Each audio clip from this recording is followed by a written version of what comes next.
Bienvenue sur le live. Il y a 6 règles à suivre. Et ces règles sont vraiment importantes et fondamentales pour que le live se passe bien. Et ces règles-là devraient être appliquées, je pense, un peu partout sur tous les lives de voyance. Après, c'est à vous de juger et à vous de comprendre. En tout cas, j'ai regroupé les 6 règles principales qui sont dans le respect de tous et de tous à chacun. Donc, je vous invite vraiment à les consulter et à bien étudier. Je vais vous les expliquer une par une. Tout d'abord, une photo de votre profil. Pourquoi? Parce que moi, je me présente sur une webcam, vous voyez mon visage, vous voyez comment je suis, etc. Le minimum de choses, comme vous ne pouvez pas être en webcam, etc., c'est de montrer une photo de votre visage, au moins avec un sourire ou quoi que ce soit. D'accord? Je ne demande pas qu'elle soit de couleur, type photo d'identité. Je demande une photo simplement selfie de vous, de votre visage, qu'on voit bien votre visage. C'est tout ce que je demande. Il n'y a pas d'histoire de connexion. C'est juste par respect que je demande. Vous allez voir que c'est beaucoup le respect que je mets en avant.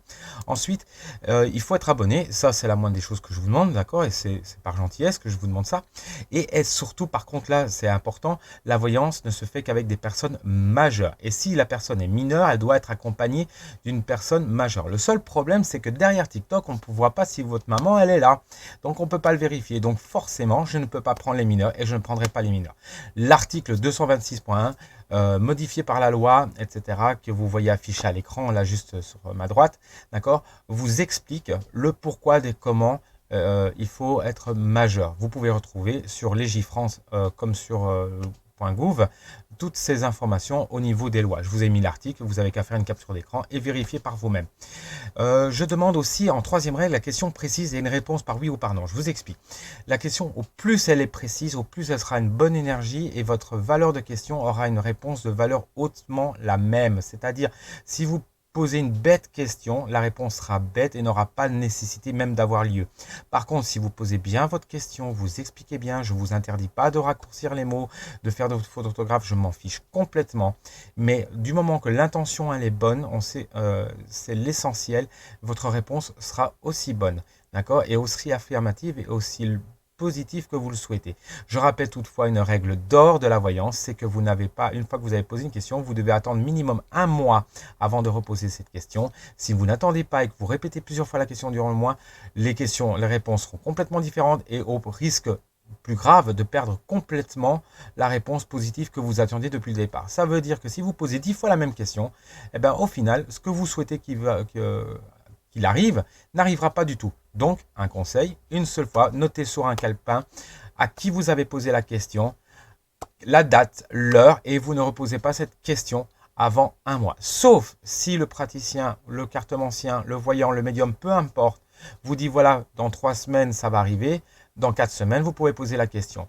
Si vous dit dans 3 mois, vous devez attendre 3 mois. C'est la règle d'or de la voyance. Il faut laisser le temps aux choses et aux énergies de se mettre en place afin d'arriver. D'accord? Donc ça, c'est vraiment une question très importante. Ensuite, vous avez le droit de poser plusieurs questions, je ne vous en empêche pas. Là où je vais mettre un petit bémol, c'est une question à la fois. Vous posez une question, j'arrive à votre question, je réponds à votre question, vous reposez une question et ainsi de suite. C'est pour le bien-être du live, c'est pour que chacun puisse poser au moins une question et ne soit pas lésé par rapport à d'autres, comme on peut voir sur certains lives. Donc, ne faites pas non plus du copier-coller 10 fois de votre question, parce que là, je vais vous bannir, c'est complètement idiot et ça sert strictement à rien, sauf à saturer le live. D'accord?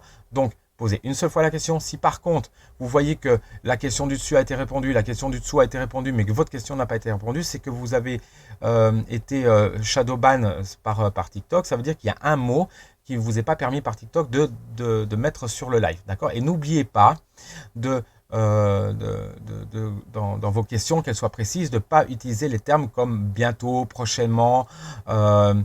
Tout ça, ce sont des termes qui ne sont pas précis du tout. Donc, mettez plutôt 3 mois, moins d'1 an, ou plutôt dans l'année 2022 ou 2023, peu importe. D'accord? Mais précisez aussi le timing. D'accord? Plus votre question sera précise, je vous l'ai dit, plus votre réponse sera bonne.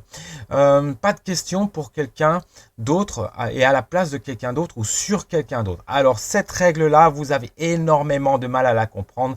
Je l'ai bien expliqué. Le RGPD actualise les règles relatives de la vie privée et au consentement de l'ère numérique et de veiller à ce que les organisations ou peu importe ceux qui pratiquent la voyance aussi, parce qu'on fait partie d'une organisation, soient responsables du traitement des données. C'est-à-dire qu'on peut utiliser vos données, mais pas n'importe comment. Et le problème, c'est que sur TikTok, on est sur un live public où tout le monde peut avoir accès à vos données. Quand vous mettez votre date de naissance, ou votre nom, ça devient litigieux, sensible, ce n'est pas bon. Moi, je n'en ferai rien, mais par contre, quelqu'un de malveillant qui est sur le live, il va le noter, il va essayer de vous squatter, peut-être vous hacker votre ordinateur ou votre smartphone et avoir accès à d'autres données comme type bancaire, etc.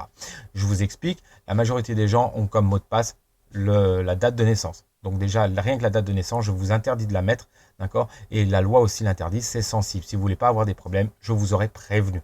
En tout cas, en France, l'article 9 du Code civil consacre cette protection au droit français. Toute personne a droit au respect de la vie privée. Vous n'aimeriez pas que je réponde à quelqu'un que vous détestez et qui pose des questions sur votre vie privée sans votre accord. C'est normal, vous n'aimeriez pas. Alors pourquoi vous posez la question sur quelqu'un d'autre s'il n'a pas donné son accord? C'est la même chose. C'est un respect que j'ai envers vous, mais c'est un respect que j'ai envers l'autre personne aussi. D'accord?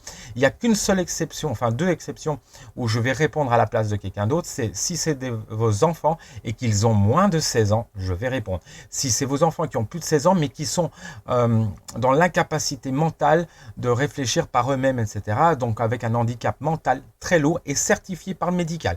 Sans ça, je ne répondrai pas. Donc certifié, ça veut dire qu'il me faudra un certificat. Donc en live, c'est pas possible.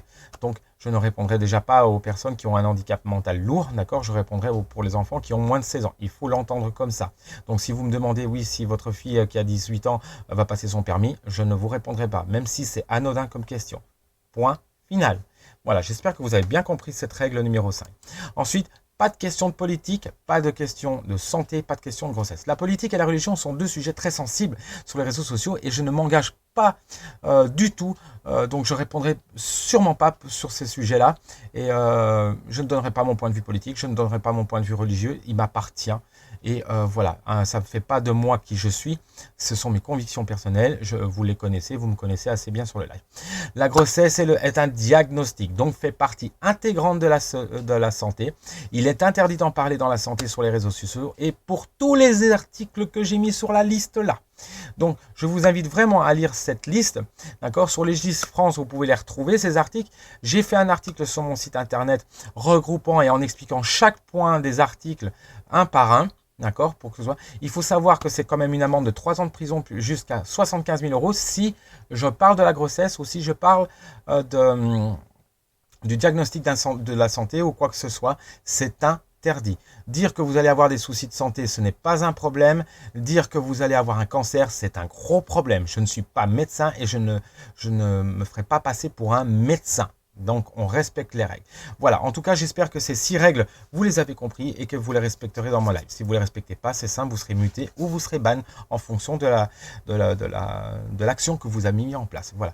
Donc, je voulais mettre ça juste au clair. Je vous remercie en tout cas de m'avoir écouté. Ça n'a pas duré longtemps, mais en tout cas, c'est super important pour le live. Je vous souhaite une belle soirée.